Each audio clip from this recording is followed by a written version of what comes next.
Hello, and welcome to another episode of Across the Board. This is episode 15. Tonight's episode, we're going to be continuing Zero to Hero Jishin, and we are going to be talking about breeding.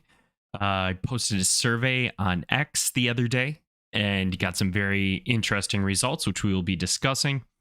Also, want to talk a little bit more, piggybacking off that, about just kind of long-term strategy and vision within photo finish. And then we are going to talk all about track preferences. So tonight we're going to be talking about condition, direction, surface, all of it, and how that may impact performance and how that can help drive and improve race selection. So this part I'm probably most excited for when we get to it. So let's go ahead and pop in right away to Zero to Hero Jishin. And we'll go ahead, we'll start by taking a look at his page on PFL. You can see he's now up right behind me. Before we pop in, just want to give a shout out to Trot, Foron in chat. Appreciate you both for being here tonight. Thank you, thank you, thank you. And big shout out to Dalian341134 for the follow. That was a few days ago now. So yeah, Jishin is up behind me, age 3 colt. This is the horse we've been following weekly. And, you know, I want to really, the goal of kind of this series is to give you the insight from breed all the way through retirement, how this horse is doing. Now, after he retires, obviously, we won't be talking about him as much, but this is kind of the most important part these next few months. So 14 races in so far. He's currently 6 wins, 6 places, and 1 show, and 1 race that I just went completely off distance preference on that he didn't place. Since the stream 2 weeks ago was the stream. Last week was just the update on X.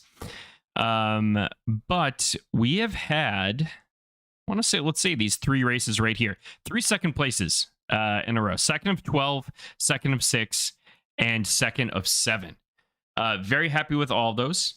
He continues to increase his profitability. You can see his career earnings right now are just under 21,000 Derby, with his largest pot being 3,800, or largest purse being 3,800, excuse me. So very, very happy to see where he's going. He continues to do really well and do well across multiple distances.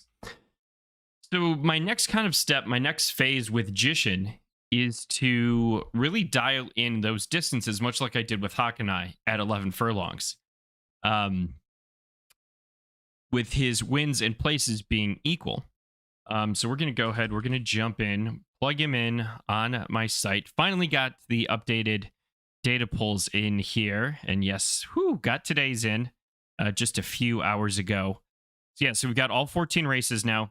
8,100 Derby profit, which I'm just over the moon, happy, excited about.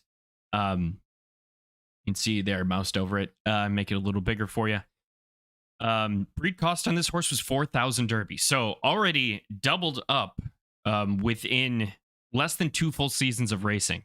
So that alone is a very, very big win. Yes, I could probably make the move to sell him, but I'm having a lot of fun racing this horse. Obviously, for the Series 2, want to keep him around for a bit. I could sell him for a decent profit right now, especially given his preferences. 3 direction, 2.5 surface, and 3 condition. But yeah, I'm having some fun. So let's take a look now. We're going to go down and also want to talk about these updates that I've made on this tool and how we can kind of use it to further dial in where maybe he should be racing. So we're going to start left to right. We'll talk about all 3 of these.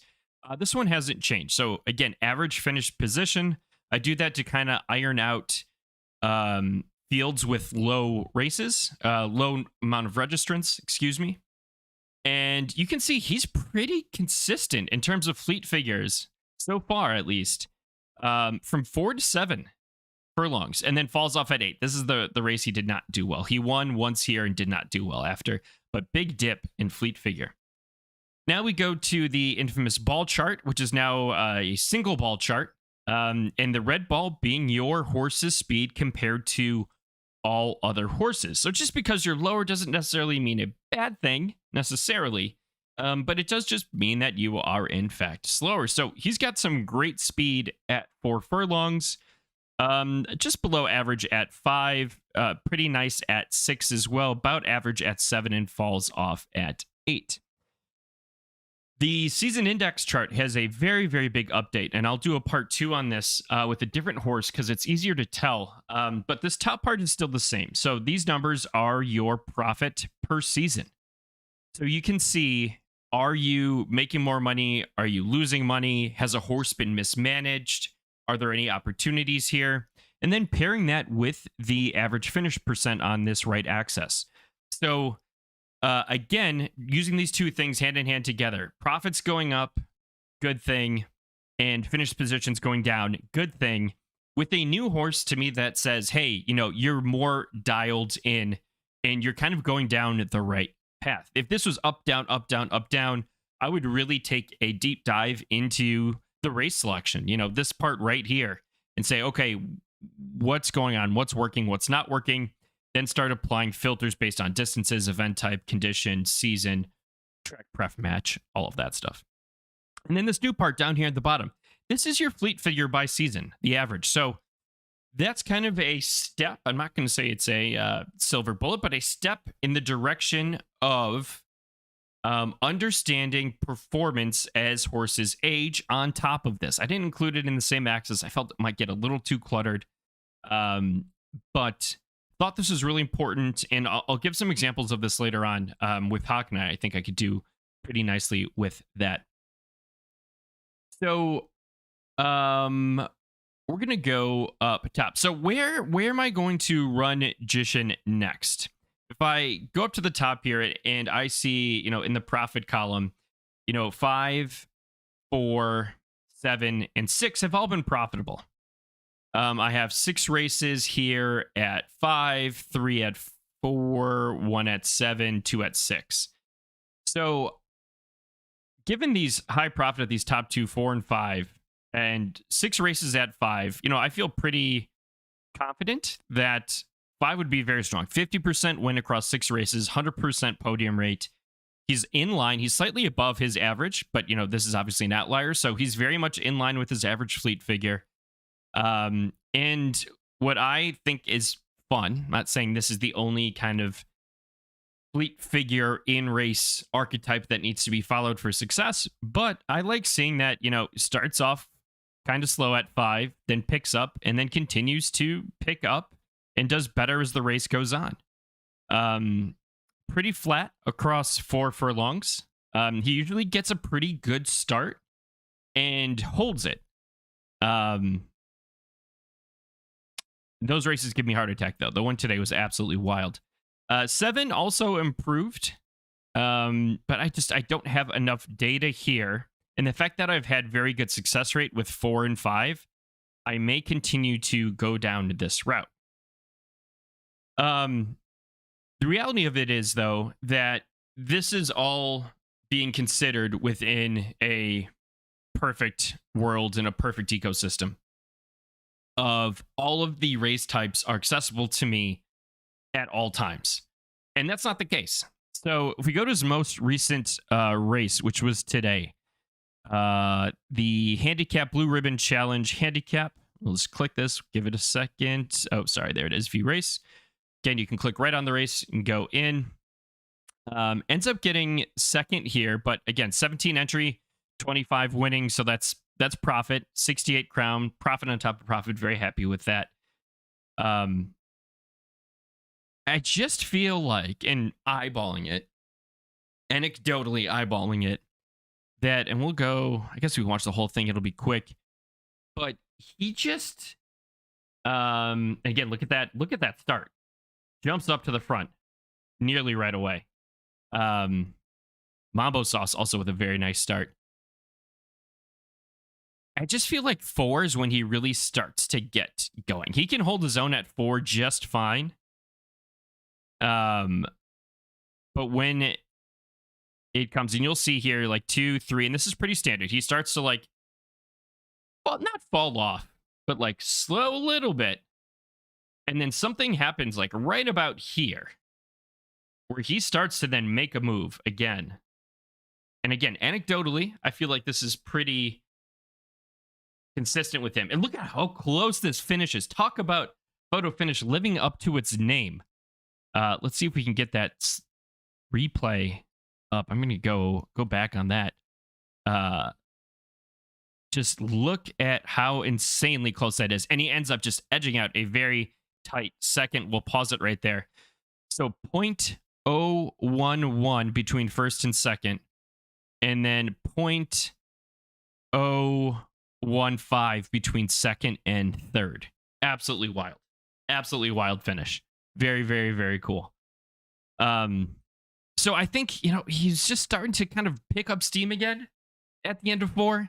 So in my dream world, going back here, I would focus on 5, but I would also take 4 and 6, and even 7 if it came to it, just for data at this point, because I have so few races here. But I know I have some stability in 4 and 5. That makes me happy. We'll talk about conditions. I don't want to talk about that too much right here, right now. But while we're on this page, I want to talk about the aging analysis and kind of my thought process behind that. And this is going to be a very simple, easy, straightforward version, because towards the end of Hawkeye, I was racing him fairly consistently. If you look at all these as I scroll through, it's a lot of 11 furlongs in here. So the kind of sample should be fairly consistent. And I can see his, average fleet figure was 62 at 11 furlongs. And I know here that his speed was pretty fast at 11 furlongs. He was still gaining in profitability. He had his most profitable season in season 6. I probably could have kept him going a little bit longer. But the thing that scared me is, okay, so figuring things out, dialing things in, and if you notice that, like, we kind of go up and then down, and this is only a 4 difference in fleet figure. Then we kind of level off a little bit, and then profit shoots up. This continues to go down, but then this drops off in season 6 tremendously. Now, if you're using this for yourself, and my head's covering it, but yeah, this is it right here that I want to hope you can see the mouse there. This I got from watching Sten's stream. I was inspired by kind of some thoughts that he had on aging and fleet figures. Said, hey, let's kind of quantify that. Now, because Hawk and I was running almost exclusively at 11 furlongs, I can say with good certainty that I think he's starting to fall off a little bit. But, and I still could be wrong on that. But if you're running multiple distances and you look at this and say, oh my gosh, it's off, compare it with your averages over here, but also apply, track preference match, different conditions, different race types, to really dial it in. But because I know that Hawk and I was running 11 furlongs consistently through most of his life, that this to me is a sign that, something has definitely changed with this horse in season 6. So again, that's how I would way. I'm not saying that's the only way or guarantee that this is, oh my gosh, horses is done, the fleet figure's falling off. No, not necessarily the case, but it's something that you should consider. So speaking of horses and Jishin being, a younger runner on the track, I've talked before a lot in multiple episodes of Across the Board about breeding strategy and breeding plans. So I put out this little very quick 24-hour survey yesterday on Twitter and came back with these results. So community question, how are you approaching breeding? Let me know your choice and for other below. I was shocked at how balanced this was. 48 votes. So track pref maxi won. Grade Maxi just very slightly below, but then Boost and Other. So very, very even. Um, and then we got La Jolla in here saying Boost, aim for similar distance pref, plot up bloodline ahead, not to run into one-on-one issues in Generation 3, 4. Kind of a factor in all three. Trying to find a stud with matching prefs, high boost, higher grade than my Philly. I like that. I like that a lot. And we got Seika's in here just throwing darts at the board. And Velo says feels good to plan breeds again. So I was thinking about this and how my breeding strategy has maybe changed over time in my thoughts. And it's really been that I'd say personally, anecdotally, there isn't like hard data behind this, but that I've looked into. I am anti-grade maxi. And because, big asterisk on that, because I think people are really just shooting up for the sake of shooting up higher in grade without considering these other factors as much. I see a lot of cheap S minus horses, A plus horses with really bad boosts on the market. And I just don't think that's a good long-term sustainable place for these horses. So if I were to take these three things and rank them, for me personally, I would say, when looking at least at the initial generation, that Boost Maxi would be my number one priority. Then Track Pref. But I'd say this is a very hard... actually, both of these are very hard kind of criteria for me. Track Pref probably being the hardest one of, yes, that's very, very important, but also Boost I'm finding for myself is very important. And then finally, Grade would be my least favorite. Why? Because the team has said that, grades will become muddier over time. They're not going to be as relevant in the overall ecosystem. And I can always go up. It's been said that these Generation 0 horses and the, next generation after them are not the big, great horses of all time. They are great right now. Don't get me wrong. Elvis, absolute monster, crazy, has done incredible things. But we have yet to see our best horses out there. So to me, the grade is something that will come. And by trying to optimize my breeding for boosts and then track pref is going to build a solid base for me in the future. Also, I have to be mindful of other things like siblings and, inbreeding, all of that. But that's kind of how I would prioritize my breeding and be a little bit more concise with how I would talk about it. Which leads me to this thread that came up from Obscura in Vera, and basically just talking about what I was saying, that this is crown farming and just cranking out horses, or, these super cheap horses are not a good long-term view. And I'm going to throw these in chat right here. Are just not a good long-term tactic in photo finish, because it's a little harder than you think to make the money back. And keep in mind, one thing I want to point out too, is that when you look at a race, your entry fee, your winnings are not your profit. Do not get those two things confused. He has 20,000 in winnings, 21,000 in winnings, but 8,000 in profit. So two very, very different things to consider. And he talks about buying an old horse, what that looks like. He runs through a great, he or she, sorry, I don't know, I don't want to assume, or they, run through a great example of just how this doesn't work. And crown farming is not necessarily a great way to go, and you may not even have a great way to make money in breeding. So it's very tough to look at it, and it's just not long-term sustainable for the success in the game.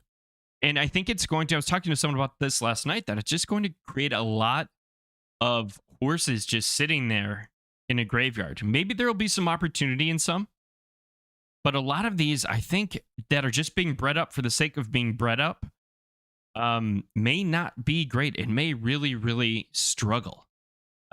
So tinfoil hat, I could see some sort of, like, in a way, pool consolidation over time, especially once like crown stimmies run out of these horses just not having value, or at least a bigger value comparatively.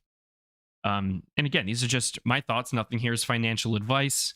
Want to make that very clear. Yeah, just kind of my thoughts on this. I thought this was a great thread. I retweeted it. I threw it in chat. Definitely check it out. So now we are going to get to the heart of tonight's show, which is all about condition, direction, and surface, and how that affects race selection as well as race performance. So I'm going to show a lot of charts. If you're here in chat, go ahead and might want to grab a screenshot of these. But so the first one we're looking at right here, the left bar is always going to be average finish percent. The low number is the better number. The colors are the boosts. So this kind of purple color is 3 boosts, yellow's 2.5, green 2. This teal is 1.5, red is 1, orange is half, and blue is always 0. Just for easy kind of reference. Up top, we have fast, good, yielding, soft, and sloppy.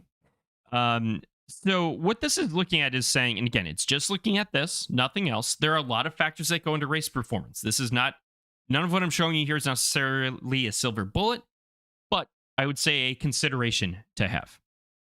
So what we see here is, if we look at the extremes, that fast and sloppy, you can see how much more they benefit those 3 stars. Look at this jump from 3 to 2.5 to 2. Becomes a little smaller in this 1.5 to 1. And then the 0, 0.5, I think there could be some sample size issues there, but really, really falls off in all cases for the 0.5 star. Again, full circle, bring it back to Obscura's post that these horses are probably going to struggle more than most. And again, looking even at, 3, looking at fast here, 3 boosts, we'll call that, eyeballing it, 49% average finish percent, right? When we go to 1, that goes up to just under 63%. So 3 to even 2, you're going from about 49 to 59. That's a 10% difference. That is 1 horse improvement in a 10-horse race. Looking at just a difference of 1 star at the extreme here of fast. Now, as you go to good and yielding, you can see that, yes, 3 still has a benefit, but that benefit in the middle here is not nearly as strong. And it is a much more even playing field. And as you get away from the middle, so we've got extremes on both ends, as you get away from that, it really favors these. So another way to visualize this is right here in this chart, which is the same chart, but notice now the colors are all together. And you've got here all of the 3s. Here's all the 2.5, 2, 1, 1.5, 1, 0.5, and 0. And you have the different track types down below here. So fast, good, yielding, soft, sloppy, fast, good, yielding, soft, sloppy, etc. for all the different colors. And you can see at 3 stars for condition that, fast and sloppy are hands down the best. Good and yielding, good and soft, better. And yielding, not as good, but good yielding is still very good comparatively. So we want to look at the curve here as well as the height overall. Same thing happens here. You've got a similar kind of profile where it just kind of arcs up and comes down at the extremes. Now, when we get to 2 condition boosts, the profile here is a lot flatter. And then when we get down to 1.5, you can see now it's an inverse of what we were getting at 3 and 2.5, almost favoring these lesser preference horses, which makes sense. You can see the same thing become a little more extreme at 1 and at 0.5, and then even more pronounced, complete opposite here at 0. So if I have a strong boost horse, I want to play in these extremes. And this right here is kind of the data to show you what that impact could be. Now, if I'm in the 2 to, maybe even 1.5 boost, I'm going to look at, yes, it is correct, Trot, average finish position on the left. I'm going to look at, I might consider yielding more. This is slightly lower here, slightly lower here. But then if I'm 1 star or less on condition, I am absolutely looking yielding. 2, I almost have kind of the ability to play in a lot of different places. It's not as strong because, again, we're looking at both the curve and the height. Lower is better. But yeah, if I'm 1 star or less on condition, for me personally, this tells me that I would really consider looking at just yielding. So now we're going to take this. We're going to look at, instead of condition, we're going to look at direction. A little easier to follow. It might even, I would zoom in, but it's going to cut off the bottom. So again, average finish percent on the left. You've got direction up top. So left is this column, right is this column. And again, same color coding. So 3, 2.5, 2, 1.5, 1, 0.5, and 0. And you can see that there's a really big jump between 3 to 2.5. So let's call this 54. And again, eyeballing, we'll call this 56.5. So like 2% difference there between 3 and 2.5. And then we go 56 to just under 63. And then huge gap here. So big gaps between this 2 and 1.5. Very big fall off here. I'd say it's pretty big step, pretty big step, pretty big step. And then it kind of levels off a bit. And again, I question sample size at 0.5. But this is to me just very much favoring just showing you like how much these boosts actually matter. And so when we look at this in condition, obviously 3 is the best according to this data. But you can see where the opportunities change as that changes, right? In a direction, I want to try and maximize this because there is no U shape or A shape to this curve for me to follow. It's simply, the higher the better, easily. You have less of a space to play in. Gonna jump to chat quick. We got a question from Trot. What do you think the difference is between left and right or just horse capability? I think it's a few things. I think it's population size. I think it's races available. I think it's surfaces that these races are run on. I wouldn't say, oh my gosh, left is better or worse than right. Look at them within their own ecosystem. That is not something I'm super concerned with. And then we look at surface. So very similar to the direction. Again, average finish percent. 3 purple, 2.5, 2, 1.5, 1, 0.5, 0. And again, look at this. It's very, very similar story. Very similar style. You've got a bigger step. Just switching between them. I feel like, especially here on the turf, seems a little more pronounced, but big step, big step, big step. Slightly smaller step between 1.5 and 1 here. But then as we get down here, it's just crazy. Whereas this gets pretty consistent. Big step. Yeah. And again, I would almost ignore the 0. It just seems weird to me. So for me, personally, looking at this, how I'm taking this is I'm going to focus on maximizing, obviously, my surface and direction boosts, obviously. But I see kind of where the different opportunity. Obviously, I'd want to maximize all 3, without a doubt. But maybe not given the chance, or maybe not financially doable for me. There are a lot of reasons why you couldn't do it. Obviously, there's also the element of chance, of the roll of the dice, of if the genes hit correctly. But you can see how the opportunities change here. Whereas with direction and surface, like the opportunity doesn't change. It just goes away. Because we're only going up and to the right in a bad way. Up and to the right in a bad way. And okay, good, good. Not as good, but still good overall. Comparing the heights here. And okay, not great. all right, well, maybe this doesn't matter as much.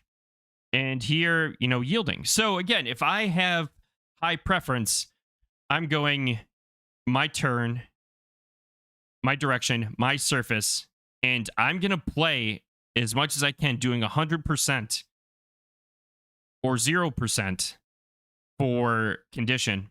Alternatively, if I'm living in the land of, 2 boosts, I might as well just, and I'm 3 and 3 in direction and surface, I may run all over the place.